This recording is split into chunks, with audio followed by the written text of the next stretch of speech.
গলা পড়েছে শয়তান।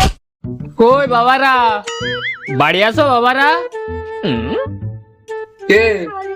আমি সেই ফকির, দুটো জাগাত ফ্যাটরা দাও বাবা। আমার বাড়ি প্রতি বছর একটা বুড়ো ফ্যাটানে যায়, ফ্যাটান তো দেওয়া যাবে না। বাপ, অনেক দূরের থেকে এসেছি, অন্তত দুটো ফ্যাটরা দাও বাপ। এই রোজার মাসে আল্লাহ তোমার ভালো করবে। ঠিক আছে ঠিক আছে ঠিক আছে, আর বলতে হবে না, আমি ফ্যাটান নিয়ে এসছি। ইয়াব্বা উই দে, আমরা যে বাড়ি ভিক্ষি করতে যাই কোন একটা ফকিরে ইয়ে। ধর ধর, কেন রে ওটা? ধর ধর। এই শালা, তুই জানিস না এই পাড়ায় প্রত্যেক বাড়ি আমি ভিক্ষা করি? তুই এই পাড়ায় এসেছিস কি জন্য? কেন এই শীতে কি হইয়ে? ইয়াব্বা দেবো দেবো, মুক্ত কার দেবো ফাটিয়ে দেবো। বল একবার। থাম বাট থাম।